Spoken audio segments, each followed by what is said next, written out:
Hello, welcome to No Soul, No Goal. So this is now when things are starting to get real. My first video talked about how people hurt their lives when they sell their soul to a cause.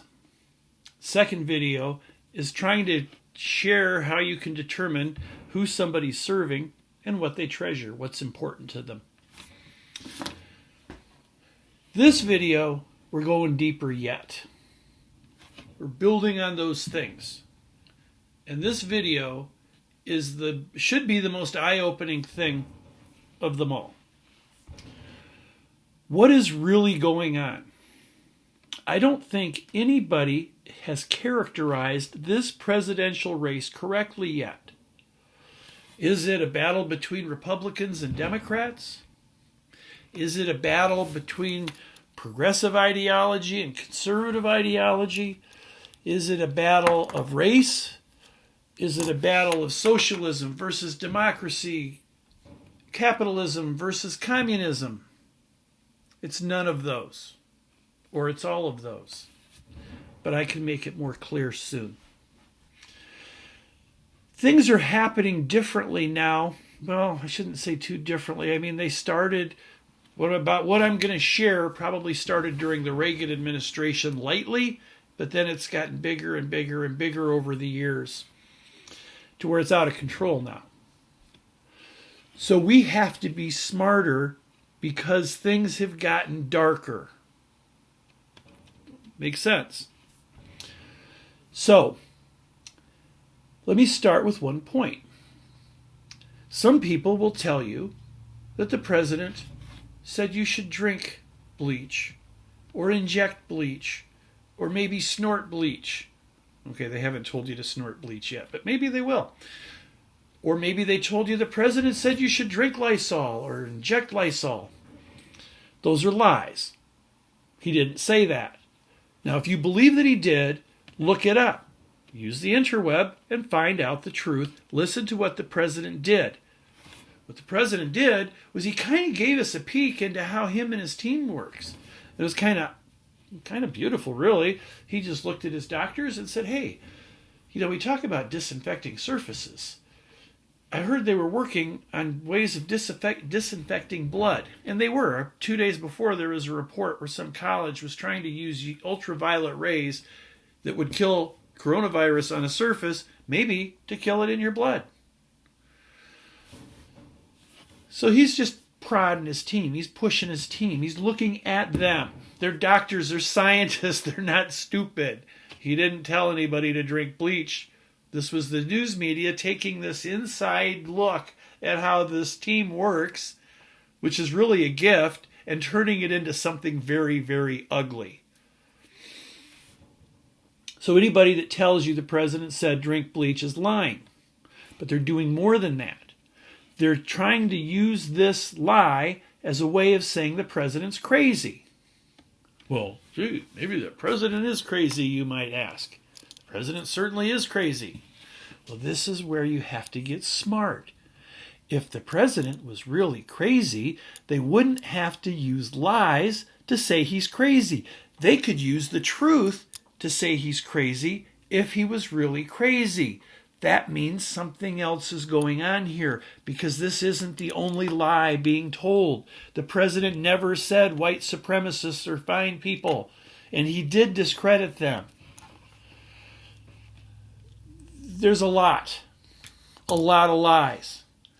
You can't believe these lies because there's a strategy at play, not just with the lies, but with other things, and I'm about to share it with you. And when I share this lie with you, you're going to have to know that the people that are telling the lies are reading out of the same book that I'm going to share what's going on. Now, they won't talk about this book. They don't accept this book, but they're using strategies of this book towards their goals. Ooh. Gee, I wonder what that book is. So let me share with you the logic that's going on. And it comes from Isaiah chapter 5, verse 20. Woe to those who call evil good and good evil, who put darkness for light and light for darkness, who put bitter for sweet and sweet for bitter. So the people that want to get power whatever way they can are using this against us. And that's why we have to be smart and recognize that they're using this against us. They're not just lying about the president, they're calling good evil. If he really was evil, they wouldn't use lies, they tell the truth. I heard the vice president give a speech, or the former vice president, give a speech where he says, Donald Trump tells you to drink bleach. Well, not me, I know the truth, and I would never tell you that because I really got a good grasp on the truth. So in this, okay, I'm paraphrasing, I'm not quoting. I remember hearing it. I'm sure that's not exactly the words, but in this few sentence or two, he called good evil and evil good right away. As soon as he called good evil, he becomes evil. I drive down the road, I'm out in the country, so I see Trump, Trump, Trump, Trump, Trump, Biden. Trump, Trump, Trump, Trump, Biden. There's a lot more Trump signs than Biden signs in people's front yard. But you don't have to get angry when you go by an opponent's sign. All you have to do if you see a Biden sign is know that that person calls good evil and evil good.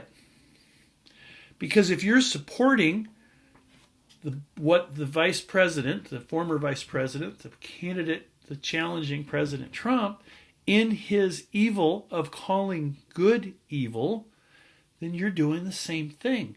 Even if you are listening to this whole big group who for the last 4 years has talked about Russia stuff and Ukraine stuff and resist stuff.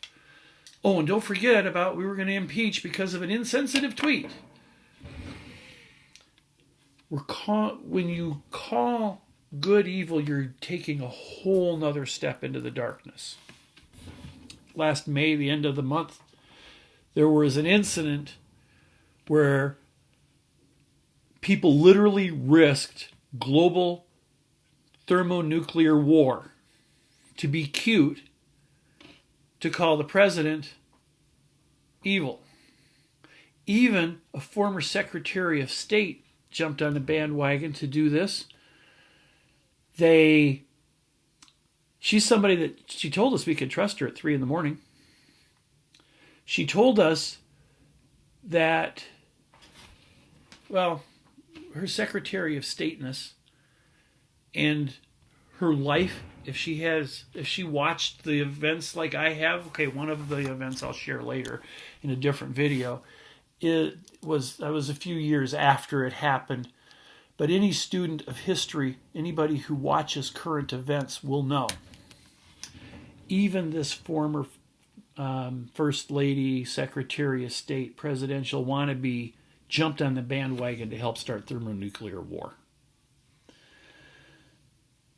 If you hear the Speaker of the House, who's third in line of the presidency, oh, she helped do that too, starting this war thing. A bishop at a church criticized it. A general that helped prevent all the bad stuff apologized for it a few days later instead of explaining it to us. Big, tough general succumbed to, folded like a wet napkin when it comes to his job. It's amazing. So many other things. The same book that I showed you about people calling good evil and evil good tells us that we can judge somebody by the fruit that they bear. If they bear good fruit, it's a good tree. If it bears bad fruit, it's a bad tree. Pretty simple, right? So how do people that are using the same book marginalize somebody they don't want? They hide his good things. They don't talk about him. Or maybe when they do talk about him, they marginalize him. Oh, that's no good. The first Mideast peace deal in 25 years, Speaker of the House, third in line from the presidency, said it was a distraction. Haven't heard Biden talk about it at all. Is he probably pretty tough for him to badmouth that treaty? and then become president, like if he says he wants to. Vice President said that President Trump didn't mention COVID during the State of the Union. Well, actually, he did. I started watching the State of the Union address to find it. Don't do that. You'll go through like an hour and he still won't say it, and then you'll fall asleep. And look it up, the statement. You'll find it on C-SPAN. They've got it. The Vice President has done a lot to call good evil, and occasionally evil good. And I went to find the part about him. It took me a while. I had to go to the CNN interview like the third Thursday in September and go through several different things.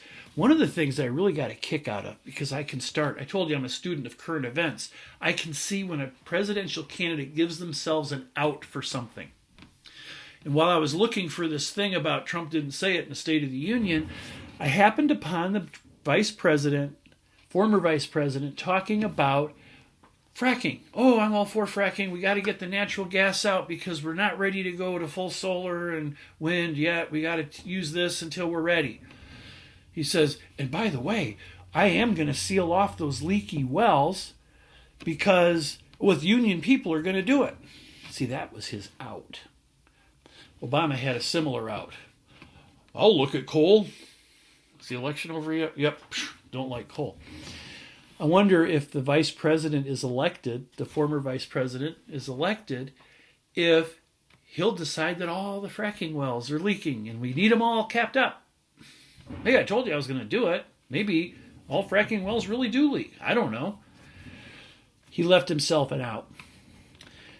If he will call good evil, how can you support him? Do you wish to call good evil and evil good? That's what this race is about. It's about right from wrong. It's about evil versus good. And there is a whole lot of evil out there, my friends. We got to give the president credit. What about the tweets? Let's talk about that in another video. Maybe there's a reason for it. There's some other things that we should talk about. Calling Abraham Lincoln evil because he had some imperfect thoughts years before he was in the White House. None of us are perfect, but that doesn't mean we're all evil. What I'm getting at is we have to put things into perspective. We have to remember that George Washington did a lot of good things and still did some bad things. He lived up to as much of the Constitution as he could. It's up to us to live up to the parts of the Constitution that he couldn't. Abraham Lincoln lived up to some of those parts of the Constitution. The people that want to tear down Lincoln's statue, little Missy and Madison, you're going to burn up the Emancipation Proclamation while you're at it? Are you going to tear down everything President Trump's done well? If you want to get rid of Trump, you look on his website, find out his accomplishments, and mark off which ones you want eliminated. Because obviously, if a crazy person did them, they're no good.